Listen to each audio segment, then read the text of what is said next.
सभी दर्शकों का एक बारी पुनः स्वागत है। नमस्कार करता हूँ। मैं डॉक्टर कन्हैया गेरोला, भारत का पहला ट्री एस्ट्रोलॉजर, और आज आपको ये जानकारी देने आया हूँ कि स्वास्तिक का हमारा जीवन पे क्या महत्व है, स्वास्तिक को किस प्रकार बनाया जाता है, स्वास्तिक के अंदर जो बिंदु हैं उनका क्या अर्थ है, इसका सही तरीका क्या है बनाने का। तो आइए देखते हैं किस प्रकार स्वास्तिक बनाया जाता है। आपने देखा होगा प्रायः लोग स्वास्तिक जो बनाते हैं इस प्रकार बनाते हैं।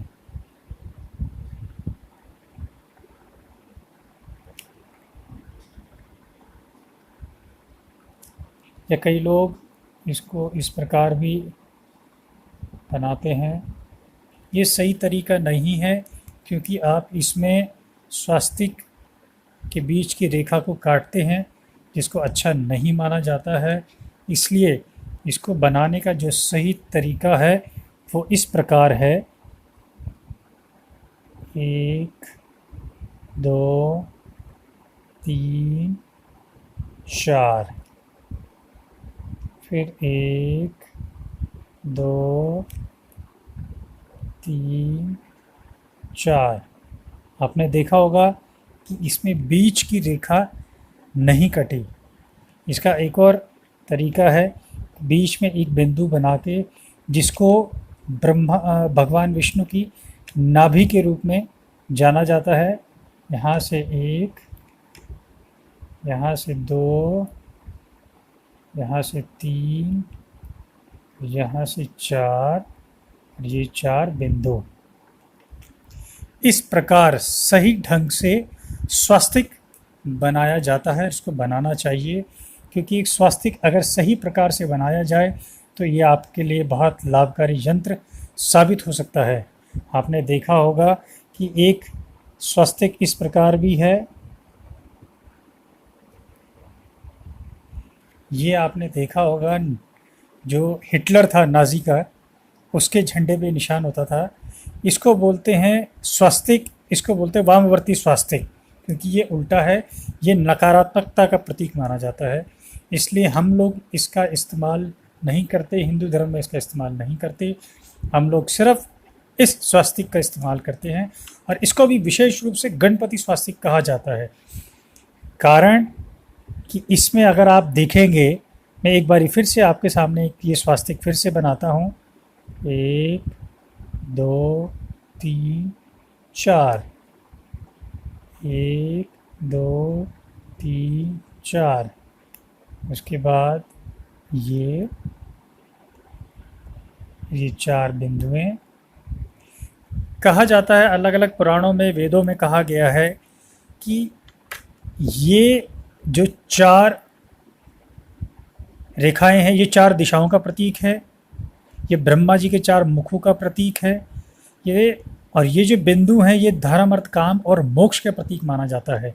और मैं आपको एक चीज़ और बताना चाहूँगा, इसमें आप विशेष रूप से बड़े ध्यान से देखिएगा कि अगर मैं इन दोनों को बंद कर देता हूँ यहाँ से, इसको इस प्रकार, तो ये आप देखेंगे कि ये ग जैसा प्रतीत हो रहा है, ग और ऊपर बिंदी, तो ये गम बनता है एक तरीके से, जो कि गणेश जी का बीज मंत्र है।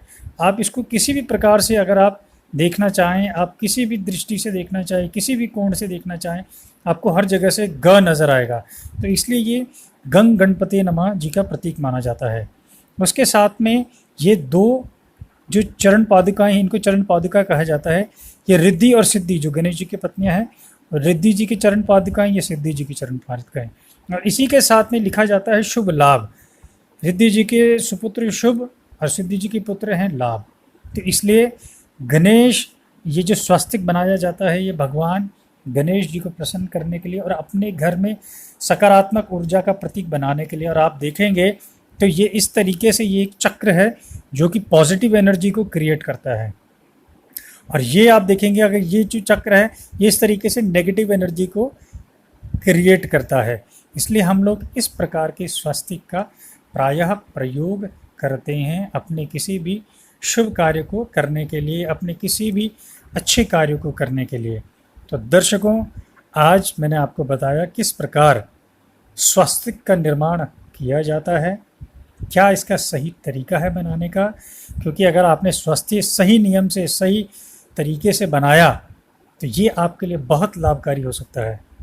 अन्यथा ये आपके लिए नेगेटिव एनर्जीज़ को प्रोड्यूस करेगा अगर आपने इसको बीच में से काटा, क्योंकि इसको इस तरीके से माना जाता है कि अगर हम इसको गणेश के प्रतीक में बनाते हैं तो आपने गणेश जी को बीच में से काट दिया।